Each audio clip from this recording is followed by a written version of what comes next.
FTA를 체결해보자라는 추진 모의가 이번에 전개됐습니다. 이러한 모색들이 일어나고 있다라고 진단을 하는 게 제대로 읽은 것이다, 이렇게 말씀드리고 싶습니다.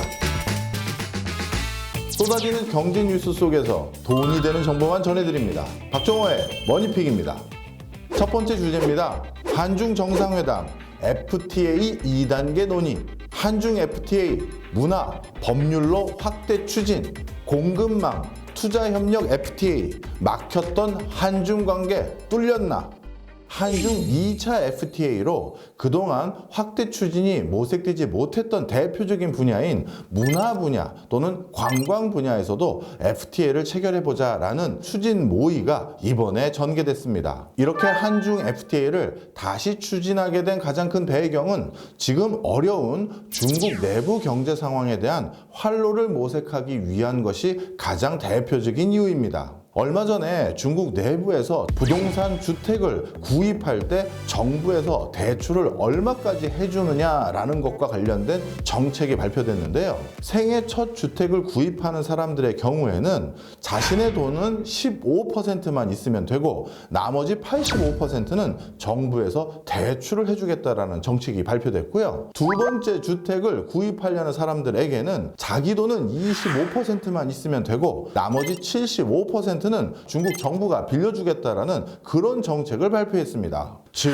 대부분을 국가에서 빌려주겠다는 것인데요. 부동산을 눌러서는 중국의 꺼져가는 경기를 더 이상 살릴 수 없다라고 판단한 것이 이 부동산 정책에 대한 방향 전환의 가장 큰 맥락인 것 같습니다. 자, 그런 과정에서 중국 정부 입장에선 뭐가 눈에 들어왔을까요? 바로 한국 관광객 때문에 경기가 급반등한 일본이 눈에 들어왔겠죠. 엔저 현상으로 한국인 관광객들이 역대 최고치를 찍어가면서 일본 내수가 살아나는데 큰 기여를 했던 것은 이미 확인된 사실입니다. 따라서 중국도 한국 관광객들을 예전처럼 대거 유치해서 중국 내수 부양의 활성화에 기여하고 싶었겠죠. 바로 그런 이유로 인해서 FTA 2단계의 가장 핵심적인 논의인 여행, 문화, 컨텐츠 이쪽 부분에 대해서 확대 논의를 하자라는 대안을 들고 온 것입니다. 따라서 우리나라에 유커들이 본격적으로 들어와서 우리나라 여행 관련한 주, 호텔 관련한 주, 면세 관련한 주에 주가가 들썩거릴 것이 아니라 중국 내부의 관광 활성화를 위해서 이러한 모색들이 일어나고 있다라고 진단하는 게 이번 한중 FTA 2차 확대 논의를 제대로 읽은 것이다, 이렇게 말씀드리고 싶습니다. 두 번째 주제입니다. 중산층 5집 중 1집은 적자. 늘어나는 중산층. 하지만 적자 가구, 고물가 고금리에 벌어도 통장. 우리나라 중산층이 점점 늘어났다라는 보고서가 얼마 전에 발표됐습니다. OECD 국가에서는 중위소득에서 75%에서 200%까지를 중산층으로 판단하고 있습니다. 여기서 말하는 중위소득이라고 하면 우리나라에서 가장 가구당 소득이 적은 사람과 많은 사람을 일렬로 세운 다음에 제일 적은 사람, 제일 많은 사람을 하나씩 지웠을 때 마지막에 남는 정가운데 사람을 중위소득이라고 할 수 있습니다. 그 정가운데 남는 중위소득자의 75%에서 200%까지를 중산층이라고 생각할 수 있다는 것이죠. OECD 기준으로는 분명 소득이 늘어난 사람들이 많아 중산층이 늘었다고 할 수도 있습니다. 하지만 지출을 고려했었을 때는 중산층 5가구 중에 1집은 적자 살림을 하다 보니까 오히려 중산층이 늘었다고 하기는 좀 어폐가 있어 보이고요. 우리가 체감하는 중산층의 숫자는 오히려 줄어들었다, 이렇게 인식하는 경향이 커진 것 같습니다. 자, 그렇다면 중산층이 이렇게 줄어드는 것은 앞으로 어떤 변화를 가져오게 될까요? 스스로가 중산층이 아니라고 생각한다면 내가 우리 사회의 주류가 아니라고 생각하고 미래에 대한 불안감을 대비하기 위해서 저축을 늘리고 소비를 줄이는 행태를 보일 가능성이 높습니다. 그러다 보면 자연스럽게 내수 경기 진작이 어려워지는 효과가 생길 수 있겠죠. 따라서 중산층이라고 인식하는 사람의 저변이 줄어들고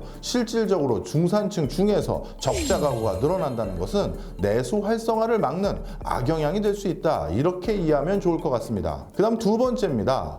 중산층이라고 할 수 있는 사람들의 숫자가 줄어들게 되면 복리후생이라든가 복지제도 증진 이런 부분에 관심을 두는 유권자 표층이 더욱더 늘어날 가능성이 많다라는 걸 반증하고 있습니다. 그러다 보면 자연스럽게 정부 정책의 기조도 능력주의라든가 혁신지향적이라든가 발전지향적인 경제 정책을 입안하는 데는 과거보다 부담감이 좀 커질 수밖에 없고요. 반대로 복지라든가 노후 생활과 관련된 이슈라든가 이런 부분에는 정부 입장에서도 법안을 통과시켜서 다양한 혜택을 제공할 유인이 좀 더 커진다 이렇게 말씀드릴 수 있습니다.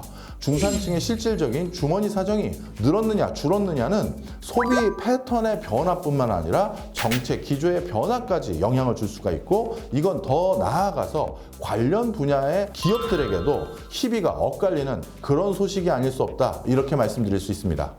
세 번째 주제입니다. 서울 대장 아파트 가격 0.4% 상승. 전국 시총 50위권 아파트 매매가 뛰었다. 강남권 중심 가격 꿈틀. 요즘 부동산 시장의 흐름을 크게 두 가지로 설명할 수 있을 것 같습니다. 빌라에 대한 기피 현상이 고조되기 시작하면서 소형 아파트를 선호하는 움직임이 뚜렷해졌습니다. 소형 아파트에 대해서 일부 지역에서는 매매 가격이 상승하는 기조가 확인되고 있습니다. 두 번째는 프리미엄 아파트 시장의 변화를 꼽을 수 있습니다. 시총 50위권의 아파트, 이것을 선도 아파트라고 부르는데요. 대한민국에서 가장 비싼 아파트 1위부터 50위를 뽑은 다음에 이들 아파트들만 시세가 어떻게 변화되는지를 확인하기 위한 지수가 있습니다. 이걸 바로 선도 아파트 지수라고 부릅니다. 이번에 확인된 지표의 내용을 보면요, 석 달 연속 상승세를 기록하고 있고 0.4%포인트 상승한 것으로 확인됐습니다.